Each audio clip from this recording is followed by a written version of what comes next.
5 subtle signs an elderly loved one may be in their final year, and how to respond with love. Have you ever sat across from an elderly loved one and felt a quiet shift you couldn't quite put into words? Not just a few more wrinkles or a slower measured step, but something almost invisible, a change in the way they move, the way they speak, or even the light in their eyes. It's as if the body is whispering a secret that the heart doesn't want to hear. Sometimes it's in the way their favorite meal sits untouched, or how they pause longer between sentences. Other times, it's the way they seem to drift away mid-conversation, their mind somewhere far beyond the room you're in. The truth is, for many elders, the body begins its final chapter quietly. Months, sometimes a year before the end. These are not loud, dramatic changes. They're gentle, almost imperceptible at first. And because they arrive so softly, many families don't notice them until they're looking back in hindsight, wishing they had recognized the signs earlier. But you don't have to be caught off guard. You don't have to look back with regret. When we learn to see these signs for what they are, gentle markers on the road toward life's closing season, we have a chance to meet them with love, not fear, with presence, not panic. Welcome back to Echoes of Elderly Wisdom, where we share not just practical guidance, but heartfelt understanding, so you can walk alongside your elders with compassion, patience, and respect. Today, we're going to talk about 5 early signs that often appear in the last year of life, what they really mean, and how you can respond in a way that ensures your loved one's final chapter is filled with comfort, dignity, and a love that will echo long after they are gone. 1. Unexplained weight loss. The body's silent shift. It often starts so quietly you almost miss it. A belt that suddenly fastens one notch tighter. A favorite sweater hanging a little looser on their shoulders. A plate of once loved food barely touched, pushed aside with a quiet, "I'm not hungry." Many families chalk it up to just getting older. But here's the truth. When the pounds begin to slip away without trying, it's rarely an innocent change. Beneath the surface, a number of hidden processes may be unfolding. The digestive system may be slowing down, absorbing fewer nutrients from the same meals they used to enjoy. Muscle tissue, the very foundation of their strength, may be breaking down faster than the body can rebuild it. Chronic illnesses like cancer, heart failure, or kidney disease may be quietly progressing, still invisible to the untrained eye. Even emotional and cognitive changes, depression, loneliness, or memory decline, can take away the desire to eat, creating a cycle where less food leads to less energy, and less energy leads to even less appetite. Weight loss in later life is not just about the body shrinking, it's about the body conserving, redirecting its limited resources toward the most essential functions. What you can do, your goal here isn't to fatten them up or force bigger portions. That can lead to discomfort, even resentment. Instead, focus on gentle nourishment and emotional presence.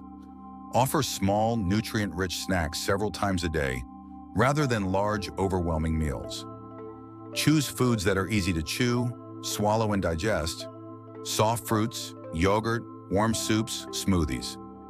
Keep fluids close at hand to avoid dehydration, which can worsen weakness and confusion. Most importantly, make mealtimes a moment of connection, not a battle over calories. Sit together, share stories, play soft background music. Sometimes the warmth of your company is the strongest appetite stimulant of all. Food may nourish the body, but your presence nourishes the soul. 2. Profound fatigue, when rest no longer restores. At first, it might seem like they're simply taking it easy, sleeping in a bit later, napping after lunch, or skipping the afternoon walk. But over time, you begin to notice something different. Rest no longer restores them. A trip from the bedroom to the kitchen leaves them breathless. A short conversation seems to drain their energy. Even lifting a cup of tea can feel like an effort. This is not just slowing down. It's the body shifting into a stage where energy is treated like a precious resource, spent only on what's absolutely essential. Why it happens. The heart may be pumping less efficiently, delivering less oxygen to the muscles and brain. The metabolism slows, producing less cellular energy overall. The immune system and major organs compete quietly for the body's limited fuel, leaving less for movement or conversation. It's as if the body has quietly decided, let's save what we have for survival. This fatigue isn't laziness, and it isn't something they can push through. In fact, pushing too hard can lead to setbacks and even medical crises. What you can do, honor their pace, let them set the rhythm of the day without pressure to return to old routines. Arrange their space so essentials are within easy reach, reducing unnecessary trips or strain. Plan short, gentle activities during their most alert times. For many elders, this is the morning, except that sometimes simply sitting quietly together is the most loving form of companionship. In these moments, remember, the goal is not to fill the day with tasks, but to fill it with comfort. Energy at this stage is as valuable as gold, and spending it on moments of connection is the richest investment you can make. 3. Cognitive changes and social withdrawal. The mind's gentle retreat. It can start subtly, a repeated question you've already answered, a name momentarily forget, or a look of confusion when they're in a place they've known for decades. At first, you might brush it off. We all get a little forgetful sometimes. But then you notice other changes. The once lively storyteller at family gatherings now sits quietly at the edge of the room. Phone calls get shorter. Invitations are politely declined. Hobbies that once brought joy, gardening, reading, knitting, are set aside without explanation. This is often the mind's way of pulling back, conserving mental energy, avoiding overstimulation, and slowly turning inward. Why it happens? As circulation slows and oxygen delivery to the brain decreases, mental processing naturally becomes slower. Illness, medication side effects, or changes in brain chemistry can add to the fog. Social situations, once energizing, can now feel overwhelming, especially in noisy or fast-paced environments. And while this withdrawal may look like disinterest, it's rarely a lack of love. Often it's the opposite. They value your presence so deeply that they don't want to waste their limited energy on anything less than what matters most. What you can do: meet them exactly where they are. Don't try to pull them back into old habits or push them into overstimulating environments. Keep settings calm, familiar, and predictable. Speak in short, gentle sentences, allowing extra time for them to process. When conversation feels tiring, lean on nonverbal connection, holding hands, sharing quiet music, looking through old photos together. Even if words fade, the heart still recognizes love. In this stage, your presence is not just appreciated, it's deeply felt, even when it can't always be expressed. 4. Frequent illness and slow healing. When the body's defenses grow tired, you might first notice it in little ways. A small cut on the hand that seems to take weeks instead of days to close. A mild cough that lingers far longer than it used to. A cold that once would have been shrugged off now requires bed rest and quiet. These aren't just inconveniences, they're signals. They tell us the immune system, once a fierce and fast protector, is now fighting with fewer soldiers and less urgency. Why it happens? Over time, the body produces fewer immune cells, and the ones that remain respond more slowly. Vital organs may not be functioning at full strength, leaving less energy to devote to healing. Chronic illnesses, even those long managed, can quietly sap the body's resilience. Poor appetite and reduced mobility mean the body has less fuel and circulation to repair itself. This means that what once was a little under the weather can now be a serious setback. Even a mild urinary tract infection can cause sudden confusion or lead to a hospital stay. What you can do: watch closely for small changes. Not just fevers or coughs, but signs like unusual sleepiness, sudden mood shifts, or loss of appetite. These can be early warnings of infection. Keep wounds clean and seek help early, even for things that seem minor. Support their healing with good hydration, easy to digest nutrient-rich foods, and gentle movement to keep circulation flowing. Create a restorative environment, quiet, warm, and comfortable, so the body can focus all its energy on recovery. And remember, the goal is no longer to bounce back quickly, it's to recover fully and gently. In this stage of life, even the smallest act of attentive care can make the difference between a minor illness and a major turning point. 5. Emotional shifts. The changing landscape of the heart. Sometimes the changes are not in the body or mind, but in the way a loved one feels. You might notice a softening, a calmness where there once was restlessness.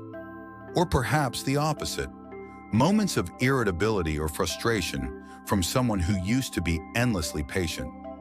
These shifts can be puzzling, even unsettling if we don't understand them. But often they're not about you, they're about where they are on their journey. Why it happens? As the body conserves energy, emotional reactions may become quieter or more unpredictable. For some, there's a deepening acceptance of life's nearing end, which can bring peace.